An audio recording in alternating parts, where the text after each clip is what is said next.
Drone warfare यानी भविष्य का युद्ध या यूं कहें वर्तमान का युद्ध सिनारियो।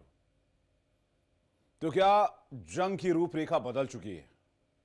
क्या अब जंग ड्रोन्स के जरिए लड़ी जाएंगे, स्पेस में लड़े जाएंगे? भारत की कितनी तैयारी है? दुनिया के बाकी मुल्कों ने क्या तैयारी की है? भारत की ड्रोन यूनिट के बारे में क्या जानकारी है? सारी डिटेल आज के शो में। नमस्कार, स्वागत है आपका। आप देख रहे हैं बात साफ है। मैं हूं आपके साथ विवेक शांडिल्य। ड्रोन वॉरफेयर या अनमैन्ड एरियल व्हीकल्स या यूएवी पर आधारित युद्ध तेजी से विकसित हो रहा है, जहां स्वम टेक्नोलॉजी यानी कि हजारों सस्ते ड्रोन्स का समूह, ऑटोमेशन और एआई इंटीग्रेशन बहुत अहम भूमिका निभा रहे हैं। 2025 तक यूक्रेन रूस युद्ध ने दिखाया है कि ड्रोन्स पारंपरिक हथियारों को चुनौती दे रहे हैं, जहां वो 60 से 70% हमलों के लिए जिम्मेदार हैं। भविष्य में ड्रोन्स न केवल टोही और हमले के लिए बल्कि इलेक्ट्रॉनिक वॉरफेयर, साइबर अटैक और लॉजिस्टिक्स सपोर्ट के लिए भी इस्तेमाल किए जाएंगे। अमेरिका जैसे सुपर पावर को चीन और रूस की तुलना में पीछे रहने की चुनौती का सामना करना पड़ रहा है, जहां 1 for 1 यानी एक के बाद एक की बजाय मास प्रोडक्शन और काउंटर ड्रोन सिस्टम पर फोकस जरूरी है। यूएस का रेप्लिकेटर प्रोग्राम जैसे प्रयास स्वम ड्रोन्स को तैनात करने पर केंद्रित है, जबकि चीन ने 2025 में एडवांस्ड यूएक्सएस यानी कि अनमैन्ड सिस्टम टेस्ट किए हैं। कुल मिलाकर ड्रोन युद्ध सस्ते, घातक और अप्रत्याशित हो गए हैं, जहां छोटे देश बड़े देशों को चुनौती दे रहे हैं। और यूक्रेन इसका सबसे बड़ा उदाहरण है, जिस तरह से रूस पर वो लगातार हमले कर रहा है। भारत की तैयारी ड्रोन वॉरफेयर में तेजी से मजबूत हो रही है, खासकर सीमा विवाद में, जैसे कि चीन और पाकिस्तान बॉर्डर पर। 2025 में भारतीय सेना ने technology perspective and capability roadmap TPCR 2025 जारी किया, जो ड्रोन, न्यूक्लियर डिटरेंस और इलेक्ट्रॉनिक वॉरफेयर पर फोकस करता है। अक्टूबर 2025 के पहले हफ्ते में मध्य प्रदेश में कोल्ड स्टार्ट नाम का सबसे बड़ा ट्राई सर्विस ड्रोन एक्सरसाइज आयोजित होगा, जिसमें ड्रोन, स्वम, काउंटर ड्रोन सिस्टम और एयर डिफेंस टेस्ट होंगे। यह ऑपरेशन सिंदूर के बाद सबसे बड़ी ड्रिल मानी जा रही है। इसके अलावा अरुणाचल प्रदेश में ड्रोन कवच एक्सरसाइज चल रही है, जो बैटलफील्ड ड्रोन के लिए तैनाती पर केंद्रित है। भारत अब स्वदेशी ड्रोन आर्मी यानी कि स्वम तकनीक विकसित कर रहा है, जो भविष्य के युद्धों की तैयारी है। रूस की तैयारी अगर आप देखेंगे तो रूस यूक्रेन युद्ध से सबक लेकर ड्रोन वॉरफेयर में अभी बहुत काम हो रहा है, जहां 2025 तक ड्रोन सुपर पावर के रूप में रूस उभरा है। जनवरी 2025 में रूसी सेना ने पहली ड्रोन रेजिमेंट गठित की, जिसमें 41 FPV first person view drone strike unit शामिल है। रूस सालाना 1.5 मिलियन से अधिक एफपीवी ड्रोन्स प्रोड्यूस कर रहा है, जो रिकॉग्निस, इसके अलावा प्रिसाइज स्ट्राइक्स और बैटलफील्ड एयर इंटरडिक्शन के लिए इस्तेमाल हो रहे हैं। यूक्रेन में रूसी ड्रोन इनोवेशंस ने मिसाइल और आर्टिलरी अटैक्स को अधिक सटीक बनाया है। हाल के दिनों में रूस ने पोलैंड जैसे नेटो देशों के खिलाफ ड्रोन इंक्रजन और सैबोटाज ऑपरेशंस की तैयारी की है, जो एयरपोर्ट क्लोजर और फाइटर जेट ब्रेक इन का कारण बने हैं। पुतिन सरकार का फोकस लंबे युद्ध पर है, जहां ड्रोन इंफ्रास्ट्रक्चर अटैक और काउंटर यूक्रेनियन ड्रोन्स के लिए इस्तेमाल हो रहे हैं। नेटो को रूस के बढ़ते ड्रोन फ्लीट से निपटने के लिए यूक्रेन से सबक लेना पड़ रहा है। कुल मिलाकर भारत और रूस दोनों ही ड्रोन स्वम, काउंटर मेजर्स और मास प्रोडक्शन पर काम कर रहे हैं, जो वर्ल्ड ड्रोन युद्ध के भविष्य को आकार देगा। आत्मनिर्भर भारत के तहत रुद्रास्त्र VTOL ड्रोन जैसे स्वदेशी मॉडल्स पर जोर है। इसके अलावा एक्सिस स्केड्स को 12 काउंटर ड्रोन सिस्टम का कॉन्ट्रैक्ट मिला है, जो यूएस थ्रेट से बचाव के लिए हैं। एक यूनिफाइड ड्रोन कमांड सिस्टम पर भारत काम कर रहा है, जो अनमैन्ड सिस्टम कमांड की तरह होगा, और इसकी सिफारिश की गई है, जो सीडीएस के अधीन होकर आक्रामक ऑपरेशंस, आईएसआर और काउंटर ड्रोन मैनेज करेगी। इसके लिए 5 वर्षों में 50,000 करोड़ का निवेश प्रस्तावित किया गया है। आप समझ गए होंगे अब तक कि भारत के साथ साथ पूरी दुनिया कैसे एक नए वॉरफेयर पर शिफ्ट हो रही है, जिसमें ड्रोन्स ने बहुत कमाल कर दिखाया है। हालांकि जैसे जैसे ड्रोन्स का इस्तेमाल बढ़ा है, काउंटर ड्रोन्स टैक्टिक्स भी बढ़े हैं और काउंटर ड्रोन्स ऑपरेशंस भी तेज हुए हैं। ऐसे ही भविष्य में और सारी टेक्नोलॉजी इन्हीं ड्रोन्स के साथ, स्वॉर्म ड्रोन्स के साथ जुड़ती चली जाएगी, और युद्ध की रूपरेखा जो अब तक काफी बदल चुकी है, वो आगे और बदलती चली जाएगी। बात साफ है। फिलहाल इतना ही। चलते हैं न्यूज रूम और करते हैं इस पर विस्तार से चर्चा।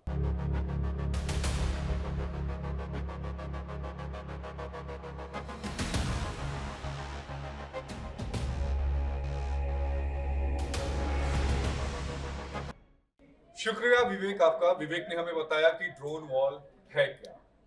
लेकिन एक बड़ा सवाल ये उठता है कि क्या इस ड्रोन वॉल से जो नेटो कंट्रीज हैं क्या वो बच पाएंगे या नहीं, इसी पर हम चर्चा करेंगे। नमस्कार, मैं हूं आशीष सिन्हा और न्यूज रूम में आपका स्वागत है। रूस और नाटो देशों की अगर बात करें तो पिछले कुछ सालों से लगातार उनके बीच में जो तनाव है वो गहराता जा रहा है। ये तनाव गहराने की शुरुआत उस समय ज्यादा बढ़ गई जब यूक्रेन ने ये कहा कि मैं नाटो देश में शामिल होऊंगा और रूस ने मना किया, लेकिन उसके बावजूद यूक्रेन माना नहीं, फिर उस पर रूस ने हमला कर दिया, जिसके बाद तमाम जितने भी नाटो कंट्रीज हैं ये लगातार परेशान हो गए और इन्होंने कहा कि अब हमारी सुरक्षा कैसे होगी, क्योंकि अमेरिका को आने में समय लगेगा, तब तक रूस बहुत कुछ कर चुका होगा। ये उनका एक एग्जम्पशन था, एक उनकी अपनी सोच थी। तो उन्होंने ड्रोन वॉल बनाने का सोचा। इसकी जो न्यू थी वो 2024 में रखी गई। Finland, Norway, Poland, Estonia, Latvia, Lithuania, ये वो तमाम मुल्क थे जिन्होंने कहा कि हम ड्रोन वॉल बनाएंगे। अब इससे फायदा क्या होगा, एक बार दर्शकों को समझा दें कि सर्विलेंस जो ड्रोन है उससे सीमा पर चौकसी के लिए जो तैयार किए जाते हैं, ये एक फायदा होगा। दुश्मन ड्रोन को गिराने का फायदा होगा। दुश्मन ड्रोन अगर आता है यानी उसके नेविगेशन सिस्टम को फेल किया जा सकता है और छोटे छोटे कोई भी अगर मूवमेंट होती है सीमा पर तो उस पर निगाहें जो है वो बड़ी आसानी से पहुंच सकती है। क्योंकि पिछले कुछ समय से आपने देखा होगा कि लगातार इस तरह की खबरें जो है वो अंतर्राष्ट्रीय मीडिया में चल रही हैं कि रूस का विमान जो जहाज है कभी कभी किसी एक नाटो कंट्री से कभी दूसरे नाटो कंट्रीज की तरफ देखा गया, हालांकि इसकी पुष्टि नहीं हुई है।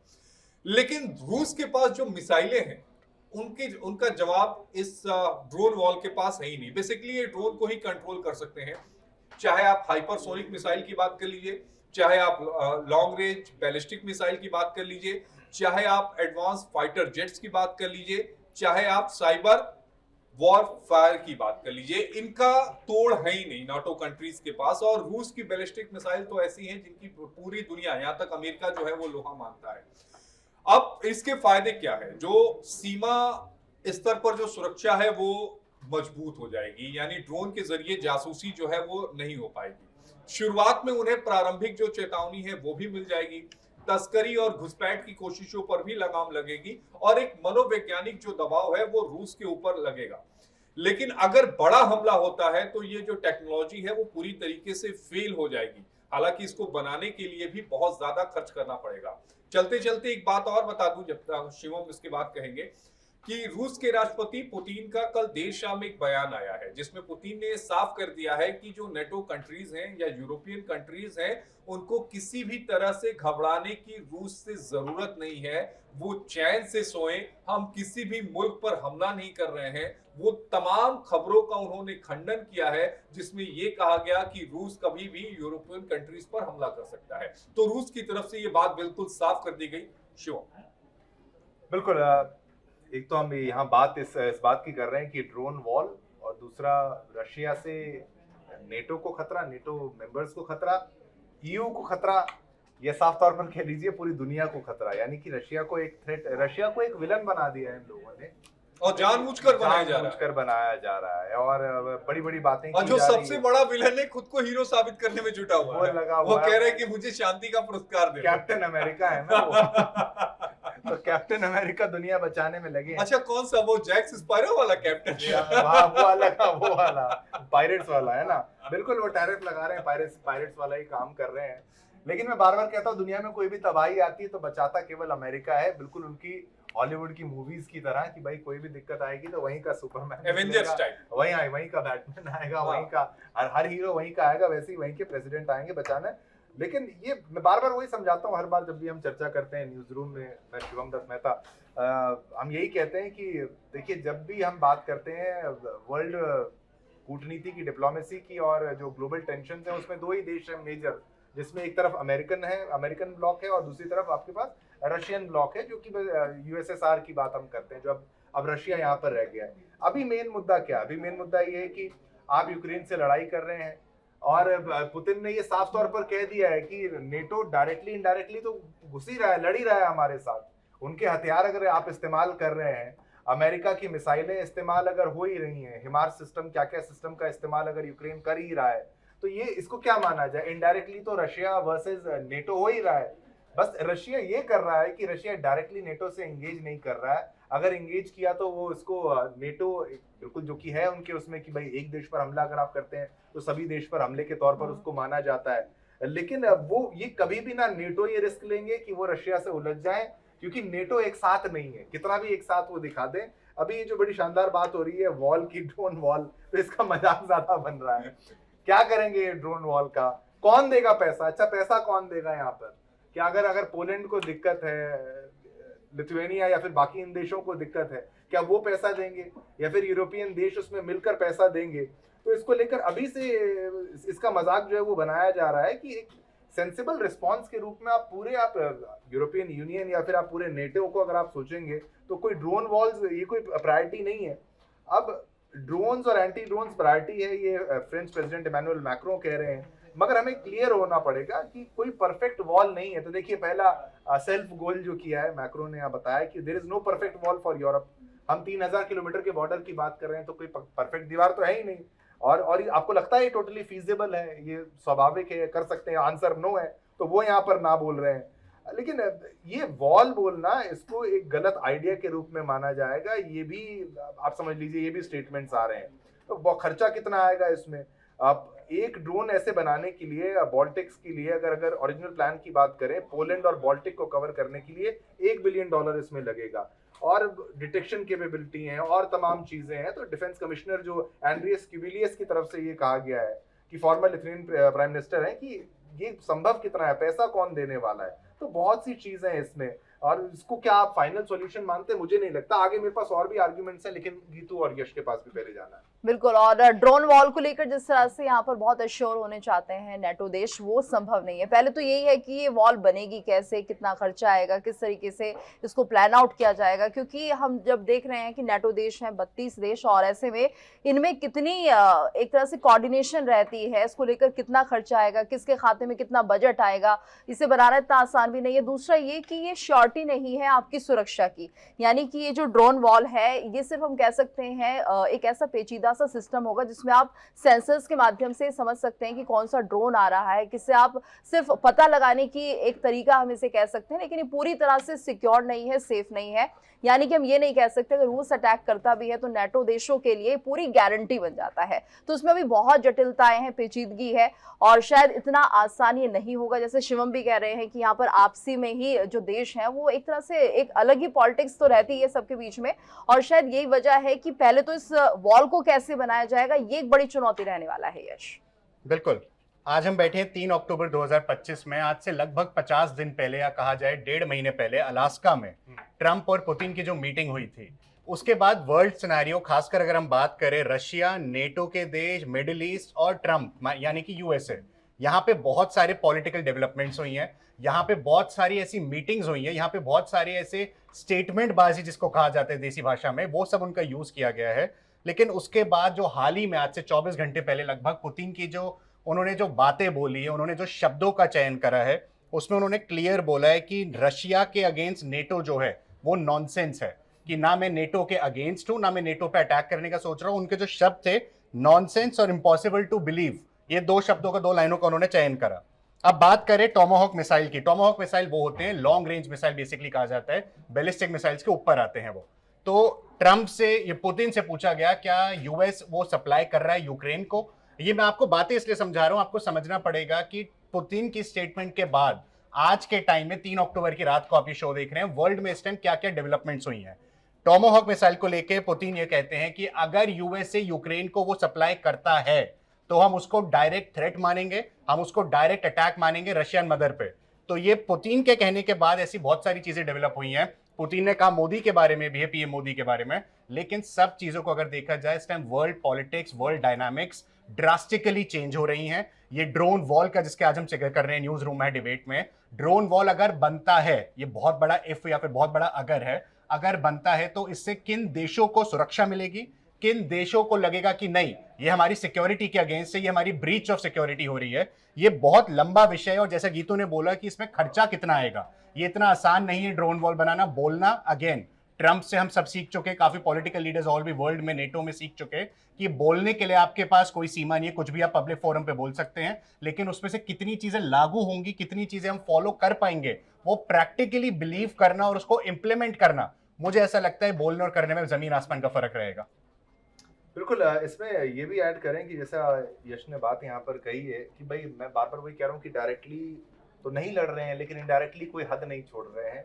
अगर आप वेपन सिस्टम्स की बात की जाए, यूनाइटेड स्टेट्स से जो है अटैकम्स मिसाइल दे रहा है, इंटेलिजेंस शेयरिंग कर रहा है, एयर डिफेंस सिस्टम दे रहा है, हेवी आर्टिलरी दे रहा है, एम्यूनिशन दे रहा है, रॉकेट्स दे रहा है। तो यूएस तो इस सप्लाई को टॉमहॉक क्रूज मिसाइल जिस तरीके से कहा वो कंसिडर करने की बात है। तो और क्या बचा फिर? आप युद्ध नहीं लड़ रहे, आप हथियार सप्लाई कर रहे हैं। लेकिन इसमें एक आर्गुमेंट ये दिया जाता है कि अगर आप हथियार बेच रहे हैं तो आप हथियार बेच रहे हैं, आप हथियारों का बिजनेस कर रहे हैं। तो ये यूएस इससे बचाव करने का जरूर प्रयास करेगा। लेकिन ठीक है, रशिया अगर कोई स्टेटमेंट देता है, वार्निंग दे रहा है, फिर भी आप कर रहे हैं, तो फिर ये हो कि हमने आपको पहले क्वेश्चन किया गया था।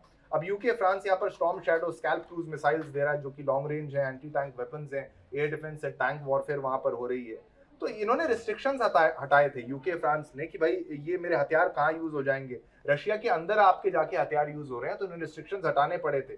कुछ लिमिट्स यहाँ पर लगाई गई। जर्मनी ने लेपर्ड 1A5 टैंक्स दिए, चीता एंटी एयरक्राफ्ट व्हीकल्स, ये air defence system, logistic, Germany ने भी रिस्ट्रिक्शंस हटाए थे अपने। और फिर आप नेदरलैंड्स की बात करें तो फिर वो पेट्रियट एयर डिफेंस सिस्टम्स और बहुत कुछ ऐसे हथियार जो घूम फिर के आए हैं। ये तमाम चीजें, नॉर्डिक कंट्रीज जिसमें स्वीडन, नॉर्वे, डेनमार्क, फिनलैंड, ये तमाम इन्होंने भी हथियार दिए हैं। तो अब कौन सा देश बचा है? अदर नेटो मेंबर्स जो है उनकी तरफ से भी दिए गए हैं। तो पुतिन जो कह रहे हैं वो बिल्कुल ठीक कह रहे हैं, एक तरीके से घेर के रखा हुआ है यहाँ पर। और अगर पुतिन अकेले पड़ भी गए हैं, अगर चीन उसके पुतिन के साथ ना होता, नॉर्थ कोरिया पुतिन का साथ नहीं देता, मुझे लगता है कि पुतिन को बर्बाद कर दिया जाता, रशिया को बर्बाद कर दिया जाता। और यूक्रेन तो बर्बाद होके भी बर्बाद नहीं हो रहा है, तो उसको कॉन्स्टेंटली जो पुश मिल रहा है। और अब ये नेटो बार बार कुछ ना कुछ छेड़ रहा है। शुरुआती दौर में भी आपने देखा था किस तरीके से पोलैंड या किसी देश ने आरोप लगाया था कि हमारे यहाँ मिसाइल गिरी है, हमारे यहाँ कुछ गिरा है। रशिया बार बार खंडन कर रहा है, हमने ऐसा कुछ नहीं किया, हमें आपसे लड़ने में कोई इंटरेस्ट नहीं है। लेकिन फिर ठीक है, अपनी संप्रभुता को बचाने के लिए तो हम कुछ ना कुछ करेंगे। जी, एक बड़ा सवाल ये उठता है जिसका जिक्र अभी गीतू भी कर रही थी, आप भी कर रहे थे, कि यूरोपियन यूनियन की जो कंट्रीज हैं वो इस को बनाने की मदद क्यों करेगी, या चाहे नेटो देशों की बात करें तो वो क्यों करेगी। केवल 7 ऐसे मुल्क हैं जिनकी सीमा रूस के साथ लगती है: Norway, Finland, Estonia, Latvia, Lithuania, Poland और बेलारूस। अगर आप बात करेंगे नेटो कंट्रीज की तो 31 देश, 31 देश हैं, जिसमें से 7 को अगर आप माइनस कर देते हैं तो टोटल आता है नंबर 24।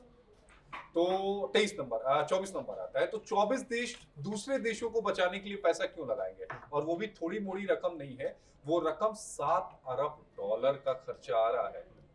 कोई क्यों लगाएगा शिवम $7 अरब? कोई पैसा नहीं लगाना चाहता जब तक उनके अपने दरवाजे तक ये पूरा कुछ होगा नहीं। और ये भी कहा जा रहा है कि फीजेबल है कि नहीं है। जिस तरीके से मैंने कहा, ड्रोन वॉल के नाम को लेकर भी कितना कॉमेडी चल रही है कि वो नाम क्या रखा गया है, क्या इससे बचाया जा सकता है, क्या यही एकमात्र सॉल्यूशन है? तो और भी चीजें हो सकती है, फैंसी टर्म्स दे देना और प्रोपेगेंडा, इंफॉर्मेशन वॉरफेयर जो होती है। बिल्कुल। और शिवम, ये देखो ना, व्यापार भी यहाँ पर प्रभावित होगा, क्योंकि आप जब देखिए जिस तरह से यूक्रेन को कहा जा रहा है कि नाटो देश मदद तो कर ही रहे हैं, आप रूस से लड़िए, पीछे से वो आपको हेल्प कर रहे हैं, सपोर्ट कर रहे हैं, लेकिन ऐसे में अगर यहाँ वाकई इस तरह का कोई सिस्टम बन जाता है, यानी अपनी सिक्योरिटी के लिए कोई ड्रोन वॉल बना दी जाती है, तो सारे देश इन्वॉल्व हो जाएंगे। वो कोई नहीं होना चाहेगा, क्योंकि जाहिर सी बात है व्यापार सबको करना है। और यहाँ पर यूक्रेन के अंदर जिस तरह से हथियार खपाए जा रहे हैं, तो वो भी एक गुंजाइश है, वो भी खत्म हो जाएगी। यानी आपको तो ये चाहिए ना, 2 लोग सामने से लड़े, हम उन्हें हथियार प्रोवाइड करें, उसके बाद ये दिखाए कि ठीक है हम आपके साथ हैं। तो वो गुंजाइश भी, मुझे लगता है उस पर भी असर पड़ेगा, व्यापार पर भी हम कह सकते हैं कि विश्व के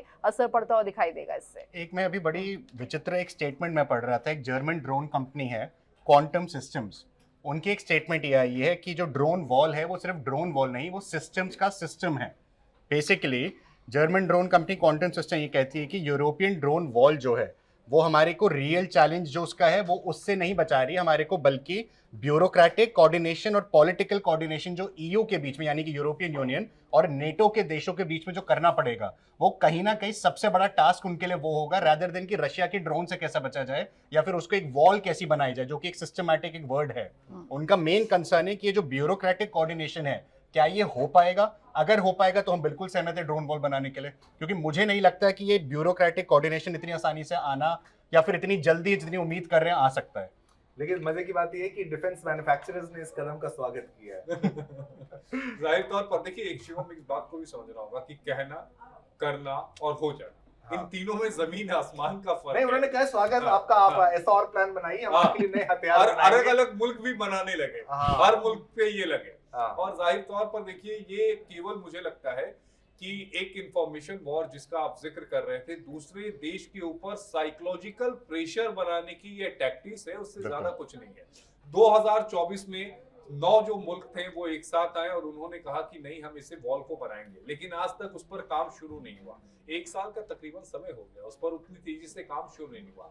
वो भी इस बात को अच्छी तरीके से जानते हैं कि जब रूस अगर लड़ने पर आएगा तो जो उसकी हाइपरसोनिक मिसाइल्स हैं उनको वो रोक ही नहीं सकते, वो असंभव है उसको रोकना, और वो यूरोप को जब चाहे तक पूरी तरीके से बर्बाद कर सकता है। इस बात को और समझना होगा, यूरोप की जो कंट्रीज हैं वो बहुत छोटी छोटी हैं, वहां पर एक मिसाइल आकर गिरेगा तो उसका नुकसान बहुत ज्यादा होगा, और रशिया एक बहुत बड़ा मुल्क है, तो आप कितनी भी मिसाइलें गिरा लीजिए, बहुत ज्यादा उसको फर्क नहीं पड़ने वाला है।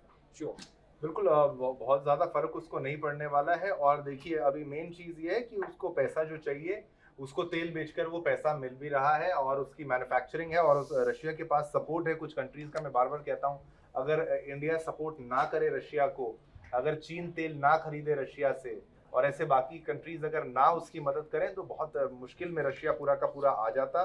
और मुझे लगता है अमेरिका ने एक बहुत लंबा प्रोपेगेंडा किया है सोवियत यूनियन के खिलाफ और रशिया के खिलाफ। और अभी रिसेंट स्टेटमेंट आप देख लीजिए, पुतिन की तरफ से कहा गया, जहां पर पीएम मोदी की तारीफ उन्होंने कही है, और सैंक्शंस को लेकर भी उन्होंने बोला कि भारत तेल खरीदेगा, 8-9 बिलियन डॉलर का जो उसको अगर घाटा होगा खरीदने पर भी, अगर टैरिफ्स लगे, नहीं खरीदोगे तब भी आपको वो घाटा लगेगा। तो फिर अपनी संप्रभुता, अपनी सॉवरेंटी के लिए जो है, राष्ट्रवादी हैं मोदी जी, और ये तमाम चीजें उनकी तरफ से की गई है।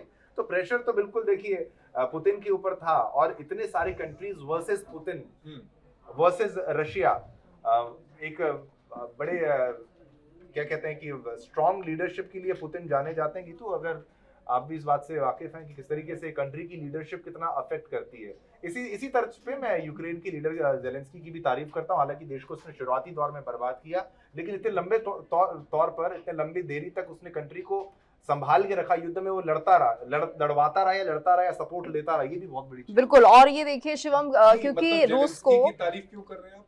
नहीं, उसने देखिए, दो चीजें अपने मुल्क को बर्बाद कर दिया सिर्फ इसलिए, या मुल्क को कई सालों के लिए अमेरिका और यूरोपियन कंट्रीज के कर्जे के नीचे दाब दिया इसलिए, या फिर मुल्क को इतने गर्त में लेके गया कि अब वो मुल्क उभर नहीं पाएगा इसलिए? मैं इसका ये बताता हूँ, शुरुआती दौर पे हर कोई कहता था जेलेंस्की ऐसा है, मूर्ख है, ये है, वो है, एक एक्टर से प्रेसिडेंट बन गया। लेकिन आप देखिए, कॉमेडियन ठीक है, पर उन्होंने जो रोल किया प्रेसिडेंट का, वो वाकई प्रेसिडेंट बने भी।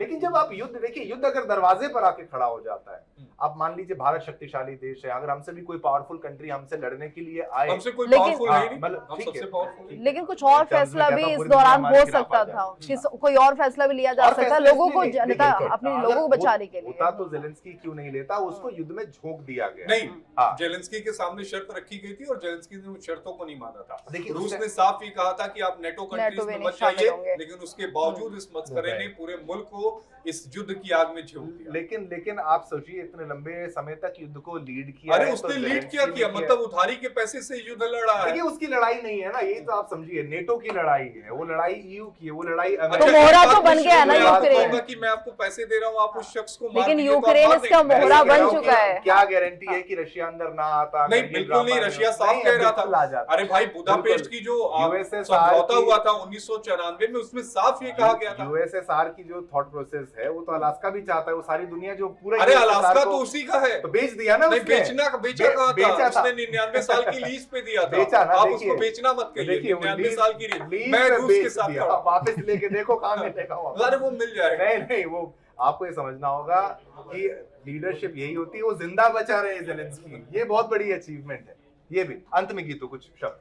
चलिए, बिल्कुल। और लेकिन यहाँ पर सवाल यही है कि ड्रोन वॉल को लेकर आखिर किस तरह से ये जो नेटो देश हैं एकजुट होंगे, और साथ ही ये भी क्या रूस अपने लिए कोई ऐसा डिफेंस सिस्टम नहीं एक्वायर करेगा जिससे कि वो इस वॉल को तोड़ पाए। यही एक बड़ा सवाल है जिसको लेकर आज हम चर्चा भी कर रहे थे। और इसी के साथ हमारी इस खास पेशकश में इतना ही।